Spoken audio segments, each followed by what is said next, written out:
നമുക്കറിയാം ഇസ്രയേലും ഹമാസും തമ്മിലും അതുപോലെ തന്നെ ഹിസ്ബുള്ളയും ഇസ്രയേലും തമ്മിലും വളരെ ശക്തമായ യുദ്ധം തുടർന്നുകൊണ്ടിരിക്കുകയാണ്.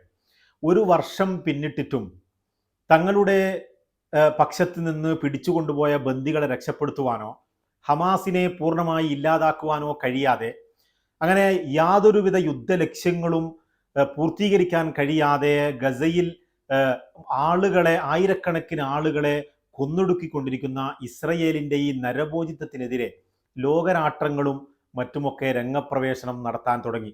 യൂറോപ്പിലും മറ്റുമൊക്കെ ഇസ്രയേലിനെ എക്കാലത്തും അംഗീകരിച്ചുകൊണ്ടിരുന്ന യൂറോപ്യൻ ജനതകളിൽ നിന്ന് വരെ അതിശക്തമായ പ്രതിഷേധങ്ങൾ ഇസ്രയേൽ നേരിട്ട് കൊണ്ടിരിക്കുന്നതിനിടെ അത്ഭുതകരമായ ഒരു വാർത്ത ഇക്കഴിഞ്ഞ ദിവസമാണ് വന്നത്.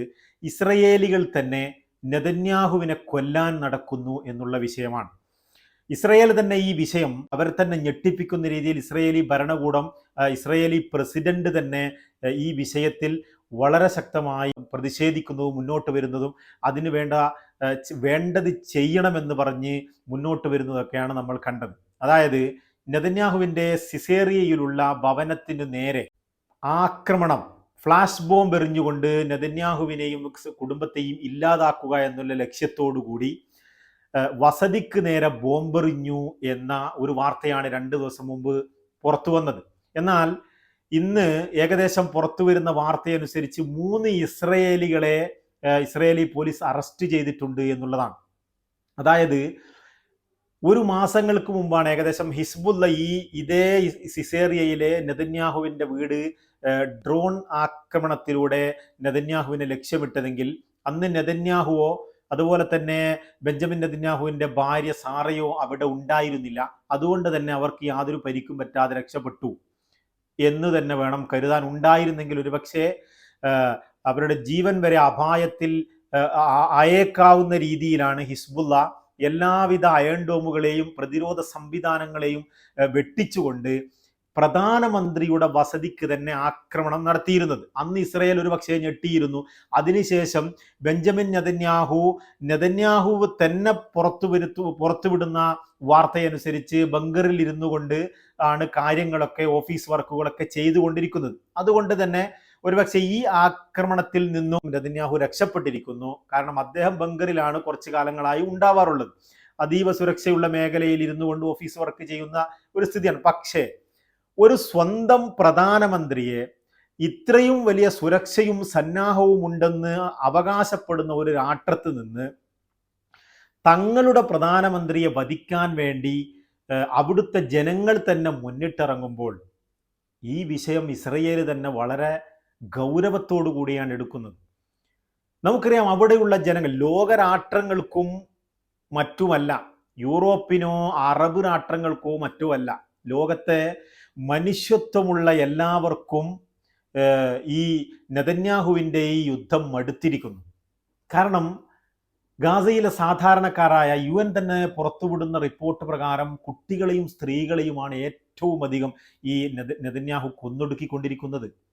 മാർപ്പാപ്പ പോലും ചോദിക്കുന്നു, നിങ്ങളൊരു സമുദായത്തെ ഇല്ലാതാക്കുകയാണോ എന്ന്. ഇപ്പോൾ ഇന്ന് ദ ടൈംസ് ഓഫ് ഇസ്രയേൽ തന്നെ റിപ്പോർട്ട് ചെയ്യുന്നത് പ്രകാരം നെതന്യാഹു ഇപ്പോൾ അമേരിക്കൻ പ്രസിഡന്റ് ജോ ബൈഡനെതിരെ വളരെ രൂക്ഷ വിമർശനവുമായി പുറത്തു വന്നിരിക്കുന്നു എന്നുള്ളതാണ്. കാരണം അദ്ദേഹം പറയുന്നു, യുദ്ധത്തിന്റെ പല ഘട്ടങ്ങളിലും അമേരിക്ക ഇടപെട്ടുകൊണ്ട് ഞങ്ങളെ ബുദ്ധിമുട്ടിക്കുന്ന രീതിയിൽ ബൈഡൻ ഇടപെട്ടു എന്നുള്ള വാർത്തയാണ്, എന്നുള്ള ആക്ഷേപമാണ് ഈ നെതന്യാഹു പറയുന്നത്. അമേരിക്ക പലപ്പോഴും ഗാസയിലെ ഇങ്ങനെ കൊന്നൊടുക്കുന്നതിനെ പറ്റിയും ഗാസയിൽ ഇടപെടുന്നതിനെ പറ്റിയും അതുപോലെ റഫയിൽ ആളുകൾ തിങ്ങി താമസിക്കുന്നിടത്ത് ബോംബർ വിമാനങ്ങൾ കൊണ്ട് ബോംബിട്ട് അവരെയൊക്കെ നശിപ്പിക്കുന്നതിനെ പറ്റിയൊക്കെ ഒരുപാട് പ്രാവശ്യം ഞങ്ങളെ തടഞ്ഞു നിർത്തി എന്ന് പറഞ്ഞ് ഇപ്പോൾ ട്രംപ് വിജയിച്ചതിന് ശേഷം ബൈഡനെതിരെ അതിരൂക്ഷമായ വിമർശനം ഉന്നയിക്കുകയാണ്. അങ്ങനെ നിങ്ങൾക്ക് ഞങ്ങൾ ആയുധം തടയും എന്നിങ്ങനെ ഞങ്ങളെ ഒരുപാട് പ്രാവശ്യം ഭയപ്പെടുത്തി, പിന്നീട് പല ആയുധങ്ങളും തടഞ്ഞു വെച്ചുകൊണ്ട് ഞങ്ങൾക്ക് തന്നു എന്നൊക്കെയുള്ള ബൈഡനെതിരെയുള്ള വിമർശനം ഉയർത്തുന്നു. അതായത് ഇസ്രയേലി പ്രധാനമന്ത്രിയുടെ ഈ ഒരുപക്ഷെ അമേരിക്ക തന്നെയാണ് ഈ ക്രൂരകൃത്യത്തിനൊക്കെ ആയുധങ്ങൾ കൊടുത്തുകൊണ്ടിരിക്കുന്നത് എന്നുള്ള മറുവശമാണ്. എന്നിരുന്നാലും ഇന്ന് ഇങ്ങനെ ഒരു റിപ്പോർട്ട് വന്നതുകൊണ്ട് ബെഞ്ചമിൻ നെതന്യാഹു ജോ ബൈഡനെതിരെ രൂക്ഷ വിമർശനവുമായി രംഗത്ത് വന്നതുകൊണ്ട് ഞാനത് പറഞ്ഞു എന്ന് മാത്രം. ഏതായാലും ഈ യൂറോപ്പിനും അമേരിക്കക്കും അതുപോലെ ലോകരാഷ്ട്രങ്ങൾക്ക് തന്നെയും ഈ ഭീകരരാഷ്ട്രത്തിന്റെ പ്രവർത്തനങ്ങളിൽ മടുത്തു, അവരെ എതിർത്തുകൊണ്ടിരിക്കുന്നു. അല്ല, അത് പോരാ, അവിടെ ഇസ്രയേലിലുള്ള ജനങ്ങൾക്ക് തന്നെ ഈ പ്രധാനമന്ത്രിയെ മടുത്തിരിക്കുന്നു എന്നുള്ളതിൻ്റെ ലക്ഷണമാണ്. അതും പോരാ, കുറച്ചുകൂടി കടന്ന് നമ്മൾ സംസാരിക്കുകയാണെങ്കിൽ അദ്ദേഹത്തിൻ്റെ തന്നെ പ്രതിരോധ മന്ത്രി ആയിരുന്ന യോവ് ഗാലന്റിനെ ഇപ്പോൾ ഒരാഴ്ചക്ക് മുമ്പാണ് ഈ ബെഞ്ചമിൻ നെതന്യാഹു എന്ന് പറയുന്ന നരഭോജി പുറത്താക്കിയത്. കാരണം എന്താണ്? അദ്ദേഹം യുദ്ധം നിർത്താനുള്ള സമയമായിരിക്കുന്നു എന്ന് ആവർത്തിച്ചു പറഞ്ഞതാണ്. നമ്മൾ ലക്ഷ്യമില്ലാതെ യുദ്ധം ചെയ്യുകയാണ്, നമ്മൾക്ക് ഇതേ രീതിയിൽ പോയാൽ ഹമാസിനെ ഇല്ലാതാക്കുവാനോ നമ്മളെ ബന്ദികളെ കൊണ്ടുവരുവാനോ കഴിയില്ല. ഇവിടെയൊക്കെ 50,000-ഓളം ആളുകളെ നമ്മൾ കൊന്നു തീർത്തിരിക്കുന്നു.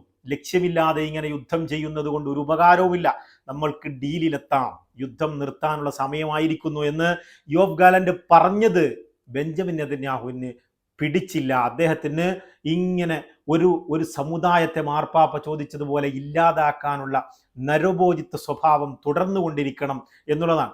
അപ്പൊ അത്തരത്തിൽ തുടർന്നുകൊണ്ടിരിക്കുമ്പോൾ രാജ്യത്തിനകത്തുള്ള തങ്ങളിൽ നിന്ന് പിടിച്ചു കൊണ്ടുപോയ ബന്ദികളാക്കി കൊണ്ടുപോയ ആളുകളുടെ ഫാമിലികളും അവരുടെ ബന്ധുക്കളും സുഹൃത്തുക്കളും ഒക്കെ ബെഞ്ചമിൻ നെതന്യാഹുവിനെതിരെ കഴിഞ്ഞ ഒരു വർഷമായി സമരം ചെയ്യുന്നു.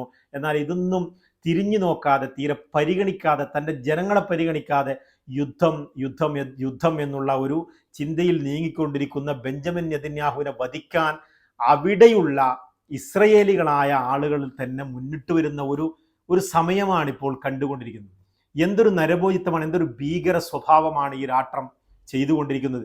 ഇതൊന്നുമല്ല, 3 പേരെ അറസ്റ്റ് ചെയ്തു എന്നതിലപ്പുറം ഇന്റർനാഷണൽ മാധ്യമങ്ങൾ റിപ്പോർട്ട് ചെയ്യുന്നത് ഇതിൽ അറസ്റ്റ് ചെയ്ത ഒരു വ്യക്തി എന്ന് പറയുന്ന IDF റിസർവ് ഉദ്യോഗസ്ഥനാണ്. പോരാ, അദ്ദേഹം ബ്രിഗേഡിയർ ജനറലായി കൂടി പ്രവർത്തിക്കേണ്ട ഒരു വ്യക്തിയാണ്. ഒരു IDF ഉദ്യോഗസ്ഥൻ, റിസർവ് സൈനികനെയാണ് അറസ്റ്റ് ചെയ്തിരിക്കുന്നത് എന്നുള്ള വാർത്തയും ഇസ്രയേലി പോലീസ് തന്നെ അദ്ദേഹത്തിന്റെ ഐഡന്റിറ്റി പുറത്തുവിടാതെ ഇസ്രയേലി മാധ്യമങ്ങൾ റിപ്പോർട്ട് ചെയ്യുകയാണ്. അപ്പോൾ ഇത്തരത്തിൽ മുന്നോട്ട് പോകുന്ന ഒരു ഭീകരരാഷ്ട്രത്തിനെതിരെ ലോകം എതിർക്കുന്നു. അതുപോലെ അവർക്കെന്നും കൂടെ ഉണ്ടായിരുന്ന ഫ്രാൻസ് പോലെയുള്ള രാഷ്ട്രങ്ങൾ അവർക്ക് ആയുധം കൊടുക്കരുതെന്ന് ലോകത്തോട് പറയുകയും കൊടുത്തുകൊണ്ടിരുന്ന അവർ ആയുധം നിർത്തിവെക്കുകയും ചെയ്യുന്നു.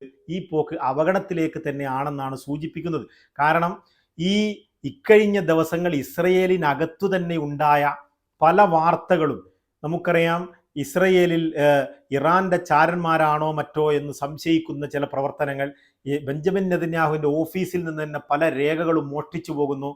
IDF ഉദ്യോഗസ്ഥൻ തന്നെ രേഖകൾ മോഷ്ടിച്ചുകൊണ്ട് പുറത്ത് കൈമാറുന്ന, ഇറാന് കൈമാറുകയും പോലും ചെയ്യുന്ന ഒരു പ്രവർത്തനമുണ്ട്. അത്തരത്തിൽ ഈ IDF തന്നെ ബെഞ്ചമിൻ നെതന്യാഹുവിന് എതിരെ പ്രവർത്തിക്കുന്നവരും ഇസ്രയേലിനകത്ത് തന്നെ അദ്ദേഹത്തിന്റെ പാർട്ടിയിൽ തന്നെ അദ്ദേഹത്തെ എതിർക്കുകയും മന്ത്രിസഭയിൽ തന്നെ എതിർക്കുകയും ചെയ്യുന്ന ഒരു കാലാവസ്ഥയാണ്. അത് മാത്രവും പോരാ, ഈ കഴിഞ്ഞ കാലങ്ങളിലൊന്നും ഇല്ലാത്തതിന് പോലെ പല ഭീകരാക്രമണങ്ങളും ഇസ്രയേലിനകത്ത് ഈ കഴിഞ്ഞ ദിവസങ്ങളിൽ പല വെടിവെപ്പുകളിലും അതുപോലെ തന്നെ ട്രക്ക് ബസ് സ്റ്റോപ്പുകളിലേക്ക് ഇടിച്ചു കയറ്റിയുമൊക്കെ ഒരുപാട് ആളുകളെ കൊല്ലുന്ന ഭീകരാക്രമണങ്ങളും ഇസ്രയേലിനകത്ത് നടന്നുകൊണ്ടിരിക്കുന്നു. ഇസ്രയേലിന്റെ അന്ത്യം അടുത്തിരിക്കുന്നു എന്ന് തന്നെയാണ് ഈ വാർത്തകളൊക്കെ സൂചിപ്പിക്കുന്നത്.